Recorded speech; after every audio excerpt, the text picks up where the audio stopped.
Welcome, quiet soul, you always hear what others miss. You are the listener history has been waiting for. So today you will not just be a listener, you will become part of the story itself, stepping into the shoes of humble people who once made choices that echoed far beyond their size. And before we dive in, I'd love to know, did anything in this story strike a chord with you? Stir your curiosity. Drop a comment below. Who knows, your thought might just become the little treasure the whole community will want to dig up. And hey, if you're still enjoying this, don't forget to like, share, or hit subscribe, because sometimes a single click can send 100 amazing stories rippling outward. Have you ever heard of a place where living just half a step out of line was enough to have your sins carved into your skin? Steal a bowl of rice and stand up to find your nose missing. Draw the wrong border on a map and lose both your legs. No further travel plans needed. Mispronounce the king's name and find yourself married off to a death sentence. Smells like drama. It sure does. And nothing could be more fitting for the times. You're about to embark on a journey unlike any other. All it takes is a little curiosity and a pain tolerance that will be upgraded with each passing dynasty. This trip doesn't require a ticket-only flesh, no fare needed, just sweat.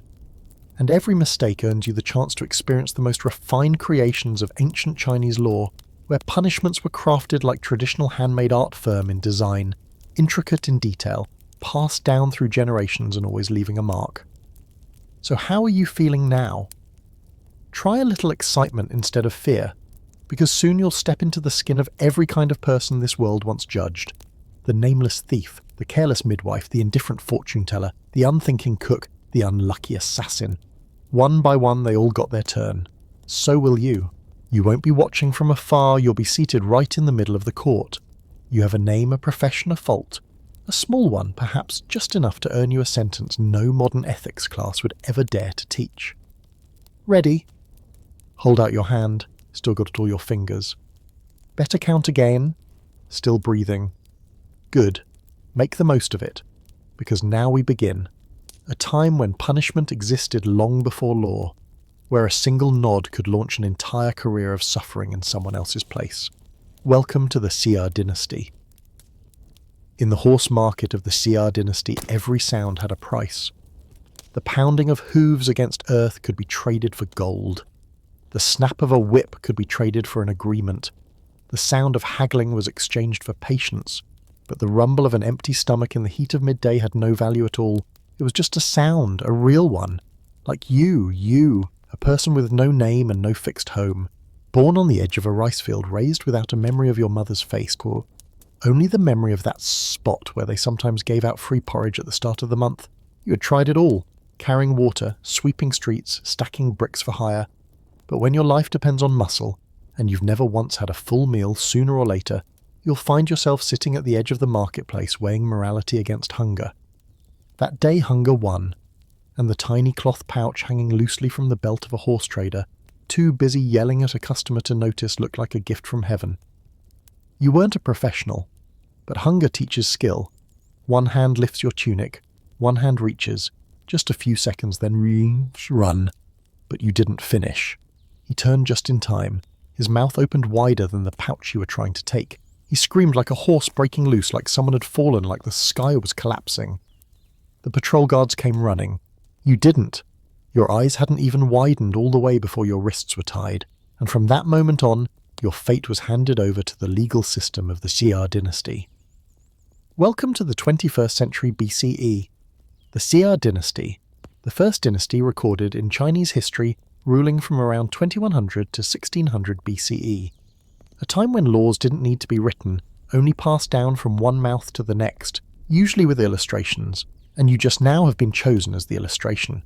They called it the 5 punishment system, a set of 5 primary penalties designed to educate the public through minimal explanation and maximum pain. Tattooing the face, for petty crimes that needed to be remembered for a very long time, cutting off the nose, for those who needed an attitude adjustment, amputating a foot, to discourage excessive wandering, castration, reserved for those who disrupted both body and bloodline, execution, for anyone beyond the reach of moral reform.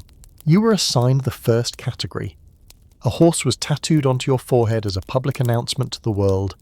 a label that read, "I once picked the wrong pocket at the horse market." And because the man with the blade happened to have some time to spare your nose, also made it onto the to-do list. The punishment took place in the middle of the marketplace, packed like a festival. Children perched on their parents' shoulders, vendors used the moment to shout out special discounts, and the officials waved their arms with the rhythm of martial artists warming up before lunch. You didn't even get a chance to resist before your wrists were tied. No time to cry about fate before the ink was already smeared across your forehead. No time to ask where the tattoo would go before you heard someone comment, "Should we draw the horse standing or running? Make it galloping, looks more lively. Maybe give it a smile, easier to remember that way." Then the needle pierced your skin. You smelled the bitter burn of seared flesh. And damn it, the blade caught the light in the executioner's hand. Might as well take care of the nose while we're at it. Keep things symmetrical. Sweat poured down your face, steady and relentless. You exhaled once, and that was the last time you ever smelled the scent of justice. Just as the blade was about to come down, the ground began to shake. A thunderous roar rose from the earth like a war drum. Panicked hooves, screams, dust everywhere. A frantic horse charged straight into the execution site.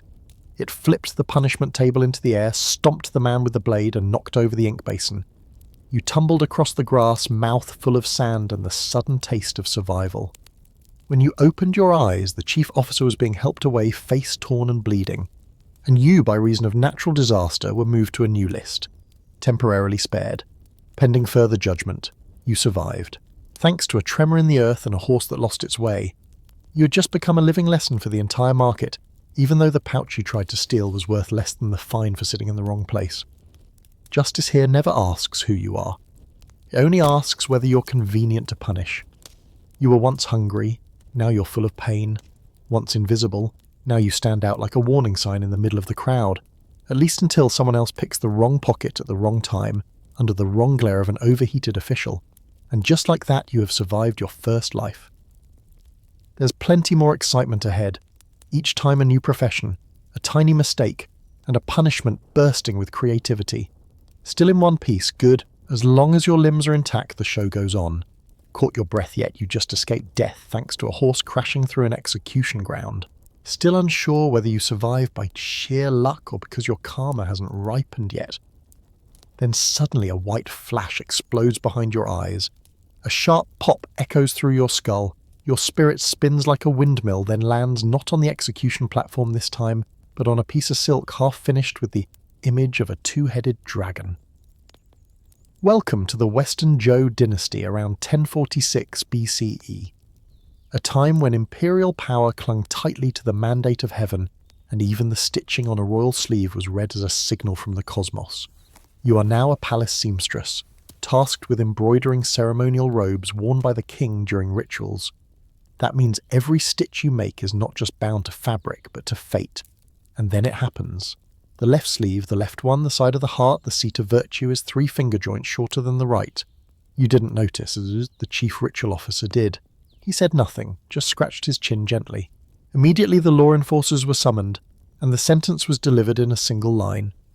Crooked stitching on the dragon robe reflects a crooked will beneath heaven. The offender shall lose 1 foot to correct the path of righteousness. Your mouth falls open. The fabric hasn't even been trimmed, and yet your leg is about to be. The execution scene is nothing short of ceremonial. Flags are raised, drums beat 3 times, the blade is sharpened, guards stand on either side, and you are seated right in the center of the ritual hall, legs bound, half your face covered, so you won't see the foot that's about to be sent off to the ancestors. You ask to say one last thing. The officer nods. You stammer, trying to explain it might have been the wearer's shoulders that were uneven. But the executioner is already lifting the axe. 3 more seconds and you'll officially become an accessory sacrifice.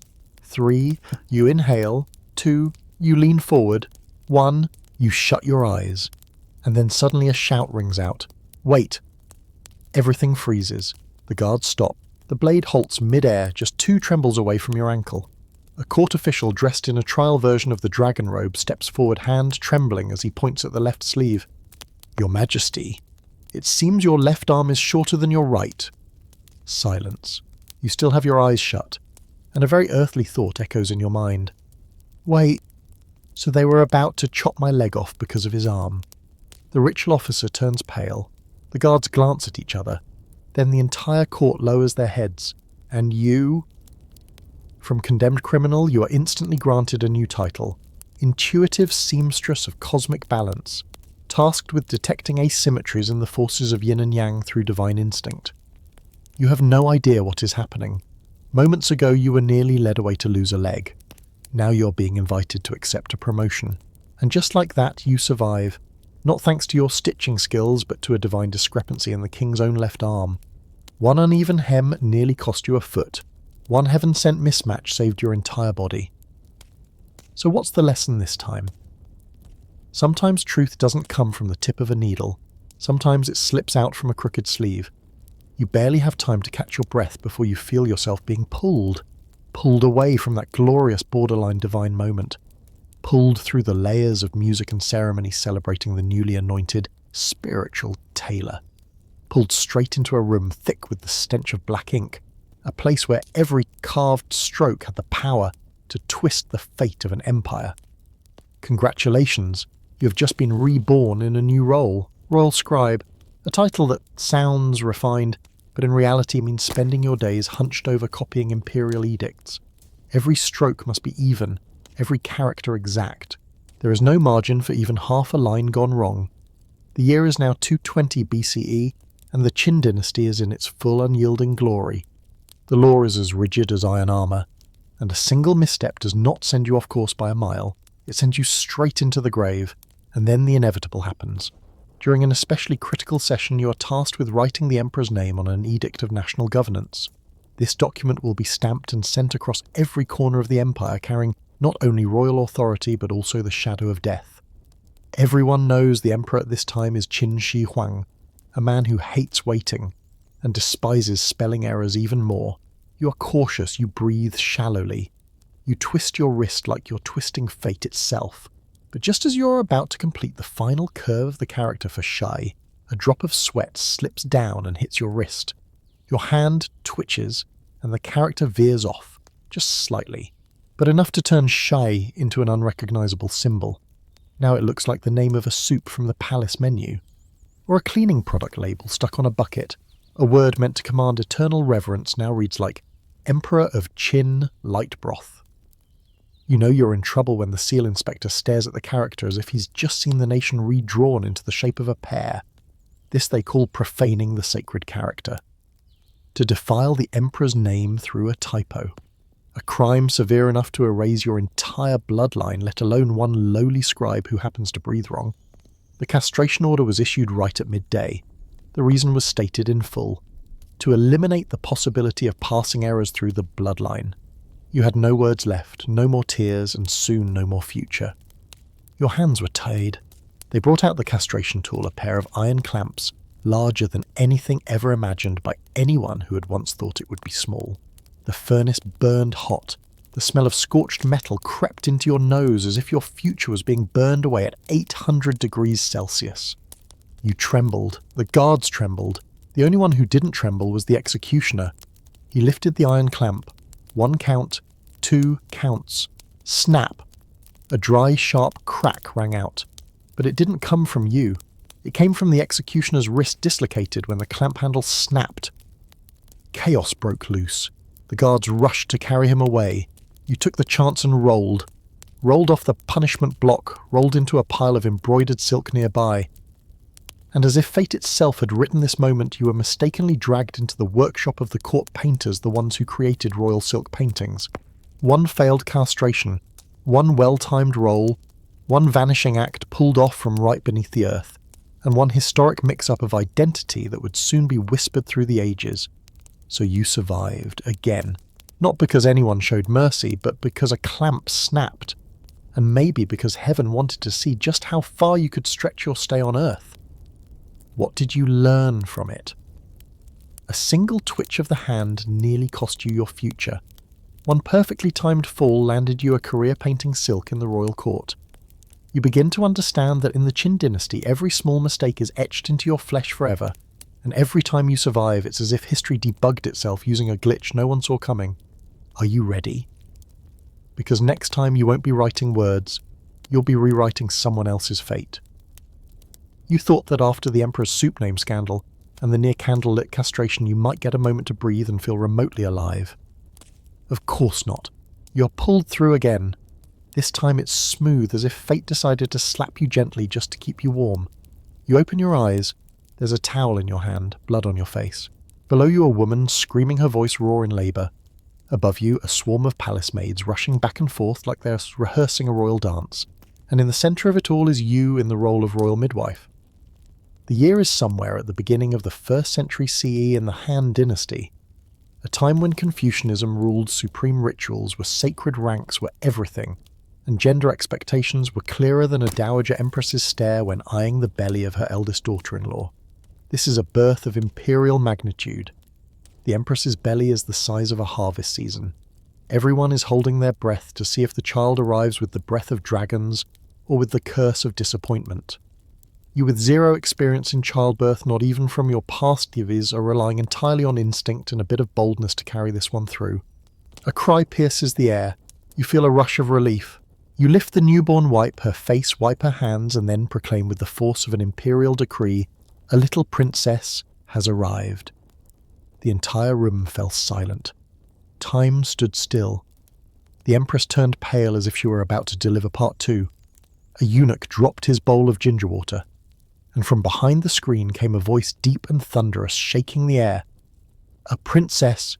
Yes, that was the voice of the Han Emperor. No one investigated who dropped the towel or who handed the wrong cloth. What mattered was this: you were the first to say the wrong gender aloud. You had officially committed a violation known as gender treason, a crime not found in any book of law, yet incredibly common in the unwritten laws of society. The sentence came swiftly, much like the newborn's first cry: 50 bamboo lashes, and as a bonus, 2 years of exile to tend goats on the distant frontier. The reason stated speech not aligned with the expectations of the royal household. You had no time to defend yourself. The first cane came down as if checking how many vertebrae you had. The second ensured you would never mistake a royal again. The third was probably just for amusement. But then something strange happened. The newborn royal, the one you had just mistakenly called a princess, let out a cry. It was not the usual high-pitched wail. It was a low, dense sound. A grunt rising from deep within the earth. A vibration that seemed to echo from chest to belly, rolling outward like thunder. Several ministers standing nearby dropped to their knees without even knowing why. The Emperor heard the cry and stood up. "A true son of heaven!" he roared, his face lighting up as if he had just caught a real dragon. You moments ago on your way to herd goats were suddenly spared, because your mistaken declaration had just confirmed the imperial baby's masculinity in the most dramatic way possible. The sentence was reduced. You only had to shave your head in repentance, then report to the royal deer farm. You survived. Thanks to a low-pitched cry, thanks to your loose tongue, and thanks to the prince's unusually expressive vocal cords. You had just escaped a case of mistaken identity that nearly left you milking goats on a remote mountainside. You thought perhaps now you would enjoy a few lifetimes of peace. But no, before you could even take a breath, you found yourself speaking. Your mouth moved ahead of your brain. Your opening line had barely left your lips when dozens of eyes locked onto you, half curious, half horrified. You had just been reborn as a street storyteller in the 10th century, the age of the 5 dynasties and 10 kingdoms. 5 times the thrones changed hands, 10 states carved up the land, and the hearts of the people were torn to shreds like a congee no one dared to taste. This was a time when every king wore a crown over an ego the size of a mountain, when every rumour had the power to take off your head if it clashed with the rhythm of the imperial court. You were born with a mouth made for stories. The only problem was you didn't know when to shut it. That night in the grand market of Kaifeng, you set up a stool, stroked your borrowed beard, raised your hands in a flourish no one asked for, and began, in a deep theatrical voice, "Once upon a time there was a king who spent 3 lifetimes in meditation, but never reached enlightenment. So he turned into a tiger. By day he ruled as a king. By night he hunted the people. The people worshipped him. The tiger feasted. In the end the entire nation became a forest. The court became a cage. Rain fell. Wind howled. Thunder split the sky at the exact moment you let out a roar. The children toppled backward. The adults turned pale as if they had just heard their names read from a death list. Because there was one detail you hadn't quite kept up with. The tale of a king turning into a tiger had once been placed on the banned list of rebellious folk tales. Any story comparing the emperor to a four-legged beast was grounds for immediate execution. The mouth would be punished first, the body would follow. The order came swiftly, like the flick of a eunuch's fan. By morning you were dragged to the execution ground. No interrogation, only a reading of your words, spreading superstition, slandering the Son of Heaven, suggesting the emperor snacks on his subjects. That was enough. The punishment was death by slow slicing, one of the 10 gravest sentences ever recorded. It began with a cut at the lips, then 3,000 incisions across the body, not meant to kill immediately, but to let death crawl in slowly, etching itself into memory with every scream. You stood there beneath a sky, the colour of spoiled dumpling filling your eyes, fixed on the execution blade, thin as a cicada's wing and glowing hot above the coals. The execution officer stepped forward, reading your sentence in a voice as slow and deliberate as afternoon tea being poured. Every word he spoke felt like a farewell from a patch of your skin. You trembled. You were about to scream. You prepared to shut your mouth one final time, just in time to close out your life. And then, ha ha ha. Laughter rang out from the city wall. The execution ground froze. People dropped to their knees. A royal crown appeared behind a crimson curtain. It was the emperor himself. He stepped forward, waved his hand, and pointed at you. This one has talent. Tell that story again. You didn't even get a chance to nod before he burst into laughter. Make it into a play. Cancel the execution. Pay him a fee. In the span of a single heartbeat, the entire execution ground transformed. The blade was withdrawn. Your face was wiped. A theatrical robe was thrown over your shoulders. The guards carried you away, not into a cell, but into a rehearsal. You survived, not because of divine timing, favourable weather, or human mercy.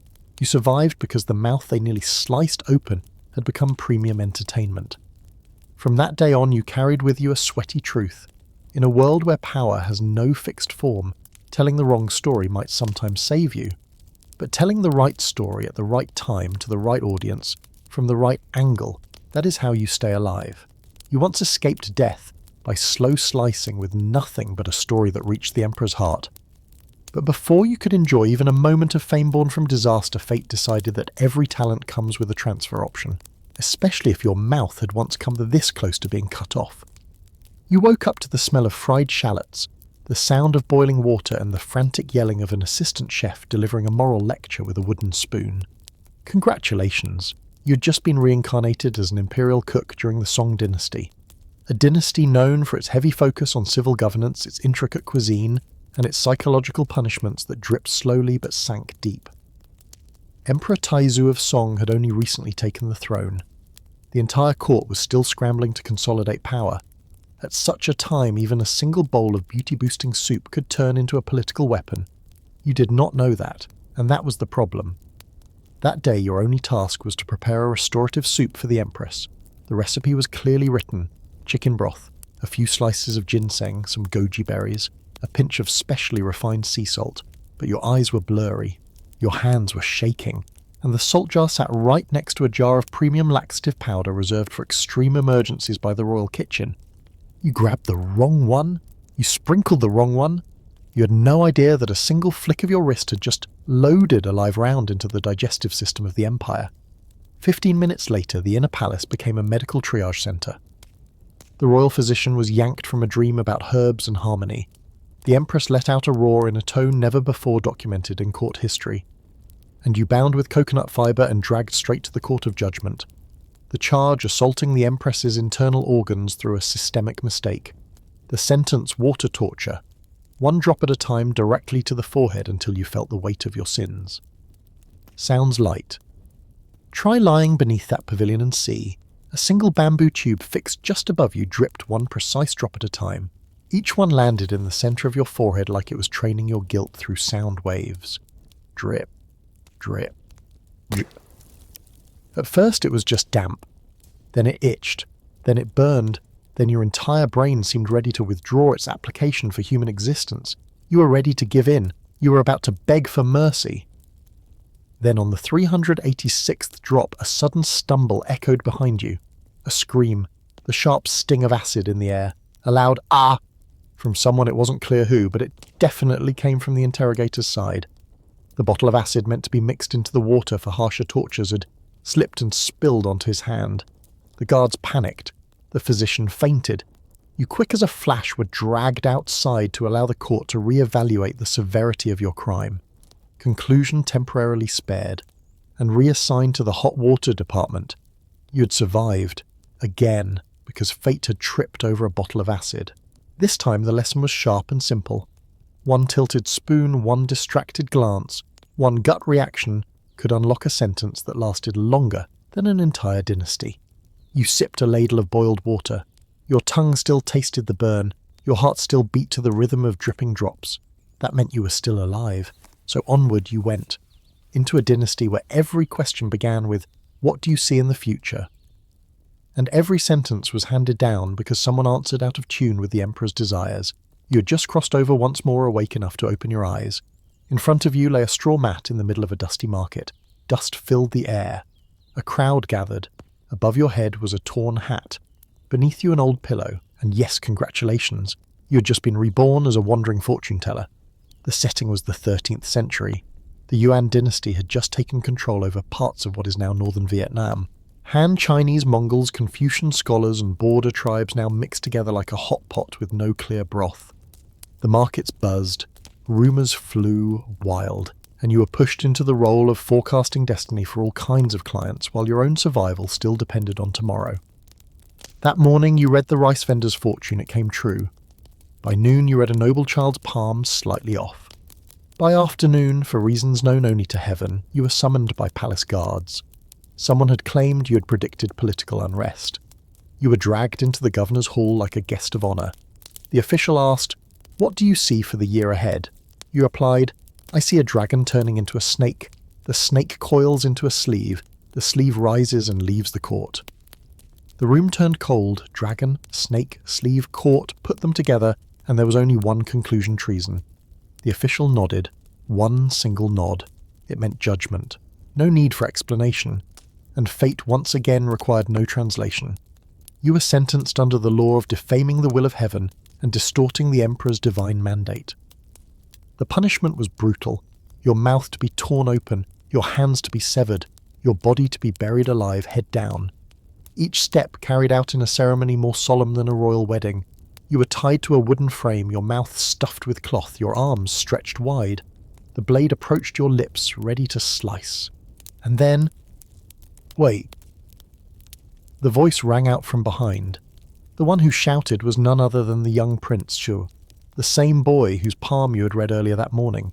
He had arrived unexpectedly with the royal entourage passing by the province just in time. The moment he saw you, he pointed and cried out, "This man told me I was destined for greatness." The executioner instantly turned and knelt, for the speaker was the son of the emperor. A single word from the royal bloodline was enough to freeze a blade mid-air. You were spared. The sentence was suspended. You went from condemned criminal to one protected by the crown prince. So you survived.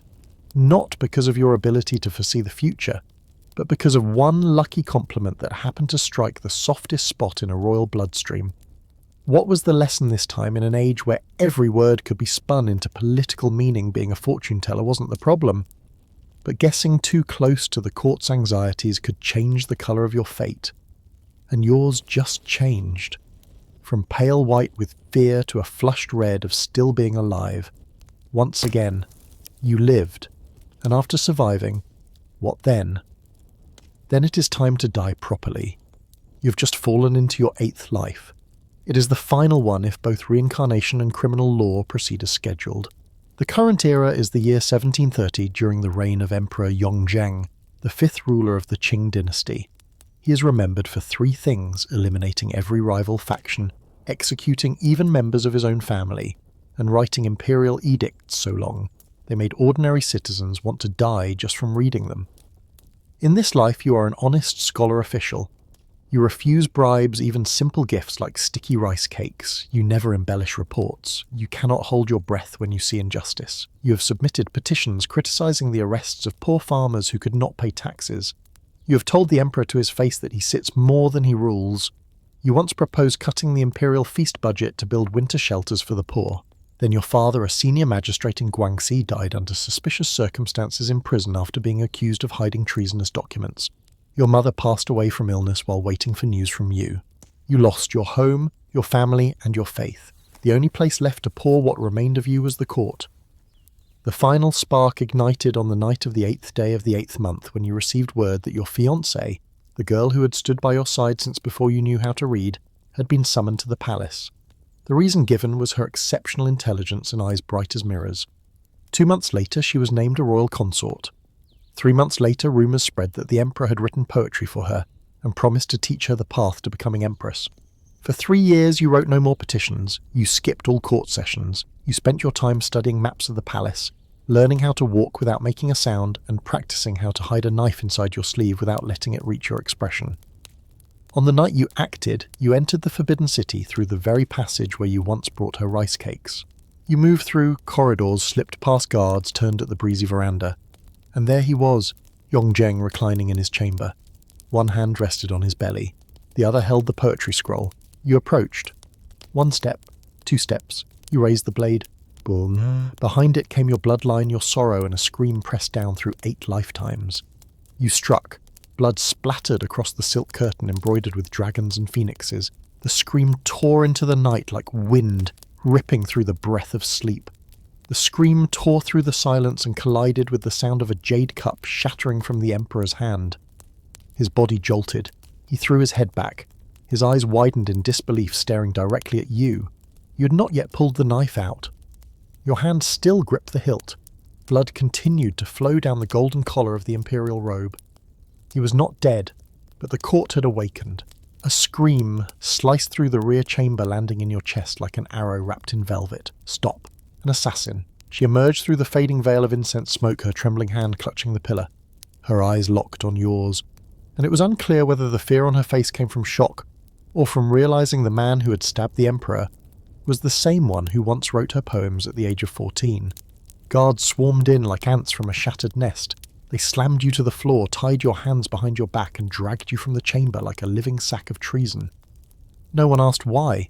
It was enough that a man had dared strike the emperor while he still breathed. That alone gave the court its cue to perform another blood-stained lesson in civic education. Everything was in chaos, but the last thing you heard behind you was her voice. "I'm sorry. In this life, let me owe you." You laughed. A dry, broken laugh as though something in your throat was being torn out strand by strand from memory. That voice belonged to the one you had loved and longed for. How bitter. How cruel. 3 days later, you were brought to the execution ground. The sentence was sealed in red lacquer, 3 pages long, filled with elegant phrases to frame your death as a righteous act of heaven's will. The scaffold was placed in the centre of the capital, right outside the Hall of State Affairs, ensuring that even those who had never seen the emperor would still witness how he dealt with defiance. You were carried out in a wooden palanquin reserved for educated criminals. Crowds packed the streets as if it were New Year's Eve. Vendors sold fried cakes. Some offered chairs for a rent. A band of musicians opened the scene with a sorrowful tune called "Farewell Without Words." You were dragged forward, forced to kneel on the cold stone floor, your arms bound tightly behind your back. The executioner stood beside you, a small knife in hand, half his face covered, as if afraid of catching your guilt. The official read the sentence. Each word landed like a chisel on stone. Assassin within the palace failed to kill the emperor, sentenced to death by slow slicing. Beginning with, he paused, turned the scroll, the left shoulder. The blade was glowing hot, raised high like an offering to the heavens. A drumbeat echoed across the square. The executioner stepped forward and leaned close to whisper in your ear, "Brace yourself for the first one. By the second you won't feel a thing." You nodded. Not a word. You looked straight toward the city gate. She was not there. You exhaled slowly as if pouring 8 lifetimes into a single breath. The blade touched skin. One cut. Blood sprayed in all directions. The executioner hesitated. You thought maybe he felt guilt. He did not. The bitter truth was that a drop of your blood had splashed directly into his eye. Another drum beat. The crowd fell silent. Some covered their ears. Some lifted their hems. Children stared wide-eyed, thinking that they were watching a lion dance. You lifted your head. The sunlight narrowed your gaze, and you smiled. The smile of someone about to vanish yet still sharp enough to leave a final word behind. Well then, make sure you carve it nicely. This face wouldn't look too bad on a monument. A ripple of laughter rose from somewhere in the crowd. A whisper followed. That man, still cracking jokes on his way out. Arrogant fool, deserved it. The blade rose again, but this time you saw nothing. Only the sensation of falling, lighter than sleep, deeper than any curse. Your body remained on the cold stone. Your blood spread like red ink spilled across an unfinished imperial edict. But your consciousness did not remain. It drifted, slipping through the carved pillars of the court, gliding past the layers of official history, flowing beyond every word the emperor ever wrote to justify each slice delivered in the name of justice. You did not become a saint. You simply became human again, in the truest sense, at the truest time. You are walking into an era where humanity once dared to draft the first charters of dignity, where declarations once proclaimed that every person has the right to live, to speak, to question, without having to carry a scar on their cheek or a cut on their shoulder. It seemed that the light of human rights had reached every corner. And yet, across the map of so-called civilization, a red dot smoulders in silence. A 2021 report from the United Nations shook the world. Within it were hundreds of testimonies recorded from survivors of the so-called re-education camps in Xinjiang. A man shackled for 45 days during a thought correction class. A woman forcibly sterilized after a routine health check. A university student disappeared from his dorm and reappeared in a 12-second video. Eyes empty, voice hollow, speaking words no longer his own. Today's walls are not made of stone. They are built with cameras, behavior scoring algorithms, and citizen credit files. Every action is analyzed. Every sound is extracted. Every glance, every line you write, every whispered conversation can become evidence even before a law is broken. You walk through those reports like stepping through a modern graveyard. No headstones, no incense. Only ID numbers and apologies never sent. 8 lifetimes have passed, each one crushed beneath a punishment. And now in this final life no chains remain. Only questions larger than any sentence ever written. When will humanity stop branding oppression as order? When will silence no longer be mistaken for a safe solution? And who will write the next chapter before every voice is replaced by strategic silence? You open your eyes. A white light shines directly onto your forehead like a seal of rebirth. Once again, history is holding out a blank page waiting for you to write. With ink bold, with words clear, with hands that do not tremble. It might be you. It might be anyone listening right now. Because if one voice can save a single life, then 1,000,000 voices can save humanity from living forever in fear. This podcast ends here. But history is just beginning to tremble. Now it is your turn to pick up the pen, write, and do not hold back. We will be here, listening.